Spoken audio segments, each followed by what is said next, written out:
प्रभु का धन्यवाद करती हूँ मैं। हम लोग गवाही बांटना चाहते हैं प्रतिज्ञा के बारे में कि कैसे प्रतिज्ञा जो हमें मिली और हमारी जो छोटी बेबी जो अभी 12 जनवरी को जिसका बर्थ हुआ, उसकी उस जर्नी को हम लोग शेयर करना चाहते हैं। मैरिज के कुछ टाइम बाद हमने सोचा कि बच्चे के बारे में जब हम लोग सोच रहे थे, तो हमें लगा कि हम लोग ने सोचा है तो मे बी कुछ टाइम बाद शायद मैं कंसीव कर पाऊँगी, ऐसा हम सोच रहे थे। बट कुछ टाइम बाद ही ऐसा हुआ कि एवरी मंथ मैं there was a failure and I was not able to conceive. And कुछ टाइम तक ये सारी चीज़ें चलती रही, बट मेडिकली मेरी रिपोर्ट्स वगैरह इनिशियली सब कुछ अच्छी थी। बट प्रभु वो टाइम में हमको कुछ सिखाना चाह रहा था, इसलिए बार बार हर बार एक फेलियर गॉड ने अलाउ किया। फिर ऐसा पॉइंट आया कि हमने सोचा कि हम डॉक्टर को कंसल्ट करते हैं, और डॉक्टर के पास गए तो इनिशियली रिपोर्ट्स भी ठीक थी, बट फिर भी I was not able to conceive. और उसके बाद बट जैसे जैसे टाइम बीतता जा रहा था, मेरी रिपोर्ट्स जो थी वो बाद में दोबारा जब मैंने टेस्ट करवाया तो वो रिपोर्ट्स मेरी ख़राब हो रही थी। देर was a age factor also, and the chances of getting conceive was getting less and less हो रहा था। तो उसके लिए ट्रीटमेंट भी हमने स्टार्ट किया, but God God allow that that treatment should also failed. तो वो जर्नी में गॉड ने इनिशियली जो है अपने शरीर पर हमने भरोसा रखा कि हम लोग अच्छे हैं, हेल्दी हैं, और वी थिंक लाइक कि it is we who can produce the child. But उस जर्नी में गॉड ने हमको सिखाया कि without God we can't do anything. And children are the gift from God, it is not something we can produce. और फिर उसके बाद क्या हुआ कि कुछ टाइम बाद स्पेशली 2019 जब आया, आई वॉज़ वेरी, मैं बहुत ज़्यादा डिस्परेट थी कि मुझे मैं कंसीव कर पाऊँ। और हर महीने एक नया सपना लेती थी कि नेक्स्ट मंथ ऐसा होगा, नेक्स्ट मंथ होगा, बट वो नहीं हो पा रहा था। और बहुत ज़्यादा ब्रोकननेस भी प्रभु ने अलाउ किया वो टाइम पे। एवरी मंथ बहुत रोते थे कि प्रभु क्यों ऐसा नहीं हो पा रहा है, क्यों नहीं हो रहा है। और मुझे याद है स्पेशली मेरे ऑफिस में मेरी जो सबऑर्डिनेट थी, उसका रिसेंटली मैरिज हुआ था। दैट टाइम मैं डेस्परेटली वेट कर रही थी कि मैं कंसीव करूँ, एंड मुझे न्यूज़ मिला कि वो उसने कंसीव किया है। She just recently got married. और मेरे साथ हमेशा ऐसा होता था कि मैं जब भी प्रेग्नेंट लेडीज़ को देखती थी तो मुझे बहुत रोना आता था उनको देखकर। तो मेरे लिए एक ये भी दुविधा था कि वो मेरे सामने ही बैठती है, और एवरीडे गॉड मैं कैसे उनको फेस करूँगी, कैसे मैं देखूँगी। और मेरे लिए बहुत पेनफुल वो जर्नी शायद होने वाली है। और एक बहुत ही ब्रोकननेस मेरे अंदर आ गया था, और बहुत ही मैं सैड फील करती थी, डिस्करेज फील करती थी, और अपने आप को बहुत नीचा भी समझती थी कि प्रभु क्यों नहीं हो पा रहा है ऐसा। बहुत सारी चीज़ें थी। और मुझे याद है कि लिज़ी आंटी ने मुझे कॉल किया एंड शी एनकरेज मी, कि उन्होंने मुझे प्रभु के वचन से प्रोत्साहित किया और बताया कि कैसे वो विधवा औरत जब बार बार प्रभु से प्रार्थना कर रही थी और प्रभु ने उसकी सुना, तो क्या प्रभु अपने बच्चों की नहीं सुनेगा। एंड वो दिन सच में प्रभु ने कॉन्फिडेंस मेरे मन में डाला कि I need to trust God and I need to trust his timing, क्योंकि प्रभु जानता है। तो मुझे याद है कि मैं पुणे चर्च गई थी, और वहाँ पे बहुत सारे बच्चे थे। बहुत सारे बच्चों को देख के मेरा मन थोड़ा उदास भी हो रहा था कि प्रभु मेरे पास कब होगा वो। और उस समय में एक ब्रदर ने शेयर किया, एंड वो एक प्रोफेटिक वर्ड था जैसे मेरे लिए। और वो वचन में बोल रही थी कि आप शायद किसी चीज़ के लिए बहुत प्रार्थना कर रहे हैं, बट विश्वास कीजिए कि परमेश्वर का जो टाइमिंग है वो आपके लिए परफेक्ट होगा। उस टाइमिंग को आप भरोसा रखिए प्रभु पर। और जैसे प्रभु मुझे कह रहा था कि राधिका, मैं जानता हूँ उस टाइमिंग को, you just need to trust me. और उसके बाद मैंने मेरी वो कलीग के लिए भी प्रार्थना करना स्टार्ट किया। उसके डेली मैं अपनी वो उस कलीग के लिए प्रार्थना करती थी, उसके होने वाले बच्चे के लिए, उसकी सेफ्टी के लिए प्रार्थना करती थी। और गॉड ने मेरे को रिलीज़ किया उस एक जो मुझे लग रहा था कि मैं कैसे फेस करूँगी डेली, बट गॉड ने मुझे वहाँ से भी रिलीज़ किया कि मैं चेयरफुली उस मेरी कलीग के लिए खुश हो सकूँ, उसके साथ मैं आनंद मना सकूँ, और उसके लिए भी मैं प्रार्थना कर सकूँ। और सच में प्रभु ने वो समयों को हमारी लाइफ में अलाउ किया। और प्रभु ने हमें वचन भी दिए 2019 में अपनी कलीसिया के द्वारा, लोगों के द्वारा गॉड ने हमको इनकरेज किया। और और 2019 में हमें याद है कि हम लोग प्रार्थना करे थे। उसके बाद गॉड ने हमें हिब्रूज 10:36 में से गॉड ने हमको वचन दिया कि क्योंकि तुम्हें धीरज धरना अवश्य है ताकि परमेश्वर की इच्छा को पूरी करके तुम प्रतिज्ञा का फल पाओ। तो जब हमने इस वचन को पढ़ा ऐसा लगा जैसे गॉड बोल रहे कि I will give you that प्रतिज्ञा। तो उस वचन को फिर हमने पकड़े रखा और हम इस वचन को लेकर प्रार्थना करने लगे। और एक दिन जेनेसिस 30 मैं पढ़ रही थी, जहाँ पे रेचल जो है उसको कोई बच्चा नहीं होता और वो जेकब से बोलती है कि give me a child.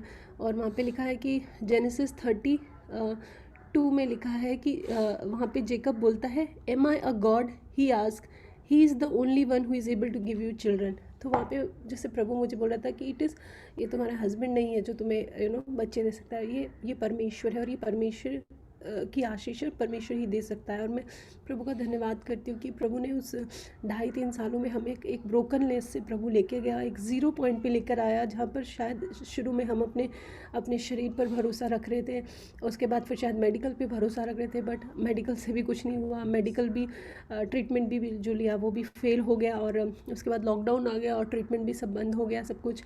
But प्रभु इतना अद्भुत है कि जब कोई ट्रीटमेंट नहीं था, लॉकडाउन था, सब कुछ था, उस समय पे गॉड ने के अनुग्रह से मैं कंसीव कर पाई। एंड सच में प्रभु के टाइमिंग भी इतने परफेक्ट होते हैं, क्योंकि लॉकडाउन की वजह से मुझे ऑफिस नहीं जाना पड़ा, किरण और मैं एक साथ में रह पाए और मुझे अच्छा रेस्ट भी मिल पाया।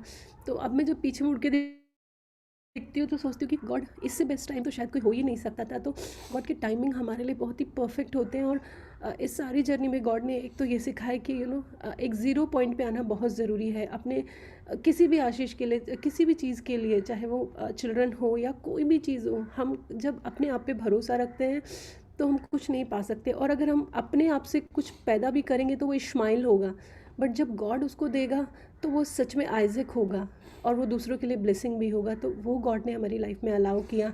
और मैं प्रभु का धन्यवाद करती हूँ कि ये भी प्रभु ने सिखाया कि दूसरों के आनंद में आनंद मनाना है, दूसरों के लिए हमें प्रार्थना करनी है। और इस सारी जर्नी में गॉड ने मुझे हेल्प किया कि हम हमारी और भी जो सिस्टर्स हैं उनके दर्द को भी समझ सके, क्योंकि जब मैं उस दर्द से गुजरी तो मैं अब उनके दर्द को समझ सकती हूँ। तो वो गॉड ने मुझे अलाउ किया, उसके लिए भी धन्यवाद। और मेडिकल को भी गॉड ने फेल होने दिया, उसके लिए भी धन्यवाद, ताकि सारी महिमा सिर्फ और सिर्फ प्रभु को मिले कि जहाँ मेडिकल भी काम नहीं करता, जहाँ हमारा शरीर भी छोड़ देता है, वहाँ परमेश्वर का हाथ काम कर सकता है। और परमेश्वर के जो समय है वो बहुत ही अद्भुत है। तो मैं प्रभु का धन्यवाद करती हूँ प्रतिज्ञा के लिए। और इसके साथ और एक चीज़ जो मैं इन चीज़ों के दौरान जब मैं गुजरा तो बहुत सारी चीज़ें जब मैं देखता था कैसे ट्रीटमेंट में, और मेडिकल फाइल इतनी बड़ी हो गई थी, टेस्ट और रिपोर्ट्स और अलग अलग कंसल्टेशन, ये सब देखकर मेरे मन में बहुत कुछ भर आता था। मैं परमेश्वर के सामने रोता था। एक समय है कि वो अंदर ट्रीटमेंट रूम में थी और मैं बाहर वेटिंग रूम में हॉस्पिटल में था। मैं बहुत ही अंदर से जैसे टूट गया था उन फाइलों को लेकर, रिपोर्ट्स को लेकर, बहुत सारी चीज़ें थी। मुझे समझ नहीं आ रहा था कि प्रभु ये सारी चीज़ें किस रीति से ख़त्म हो गया, क्या इसका अंत होगा, किस रीति से। बहुत ही अंदर से जैसे बहुत ही मन भरा हुआ था और मैं प्रभु के सामने रो रहा था उस वेटिंग रूम में अकेले बैठकर। तब मुझे अभी भी याद आता है बहुत ही क्लियरली, पवित्र आत्मा ने उस समय मेरे मन से बात की कि उन्होंने इसी प्रकार कहा कि जिस दिन मेरे जीवन में मैं यीशु को अपने जीवन की उत्तम से उत्तम जो आशीष मैं चाहता हूँ उससे बढ़कर यदि मैं प्यार करूँगा, तभी मैं उस चमत्कार के लिए तैयार हो पाऊँगा। It was so clear that the day you will love Jesus more than the promised blessings of your life, then you are ready for your miracle.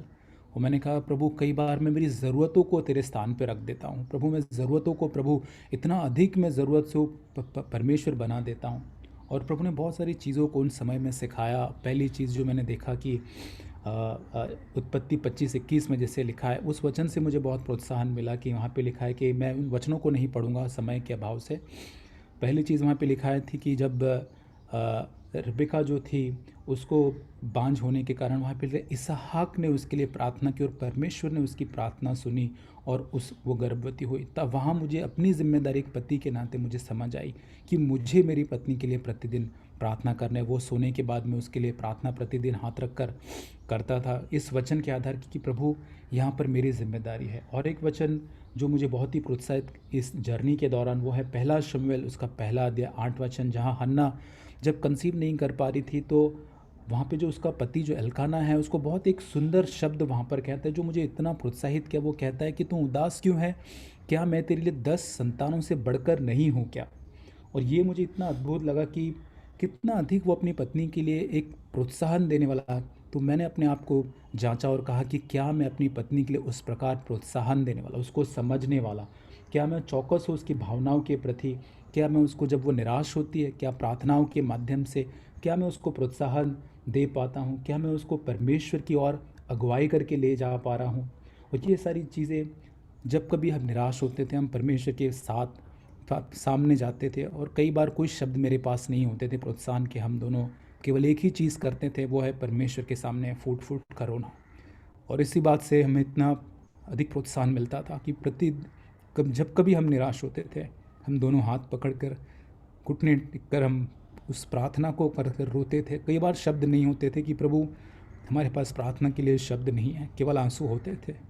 लेकिन उस समय परमेश्वर अपनी अद्भुत शांति से, अपने अद्भुत उस विश्राम से ऐसा भरता था जैसे हम और बलवंत होते थे, उकाब के समान उड़ने के लिए खड़े हो जाते थे। परमेश्वर हमको उठाता था और परमेश्वर का हम बहुत धन्यवाद करते हैं कि सच में परमेश्वर हमारा बहुत ही अद्भुत रहा इन सारी चीज़ों के दौरान।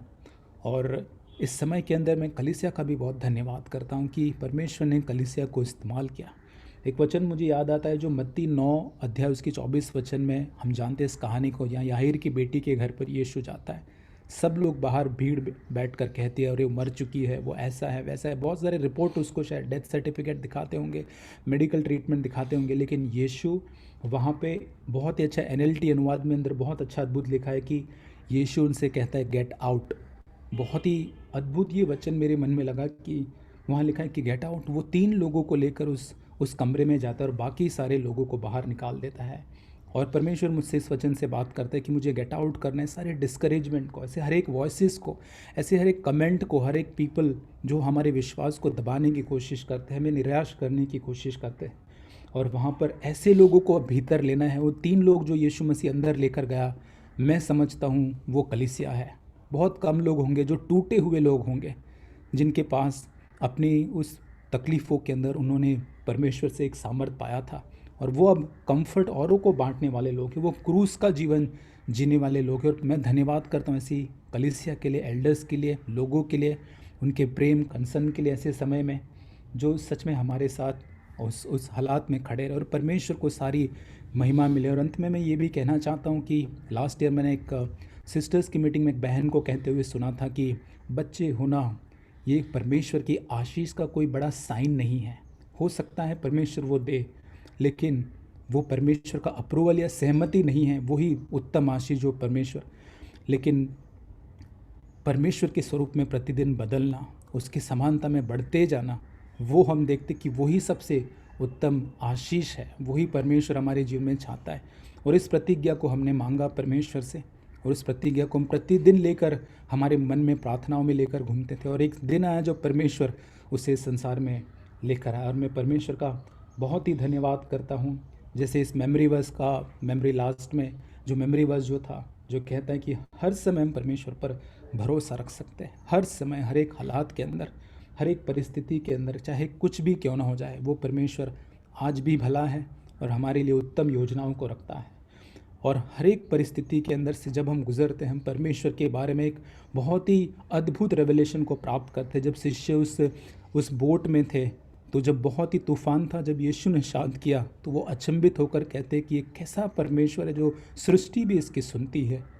वहाँ तक वैसे ही उन परिस्थितियों से जब हम गुजरते हैं हमारा प्रकाशन परमेश्वर के प्रति और बड़ा हो जाता है। हम सारी महिमा प्रभु को देना चाहते हैं कि ये प्रभु का किया हुआ है और प्रभु को सारी महिमा मिले। और प्रभु सारी चीज़ें जो मनुष्य के लिए असंभव है वो परमेश्वर के लिए संभव है। उसके समय में वो सारी चीज़ें सुंदर बनाता है और उसकी योजनाएं हमारे लिए उत्तम है, उसके समय और तरीके हमारे लिए उत्तम है। सारी महिमा केवल प्रभु को मिले। आमीन।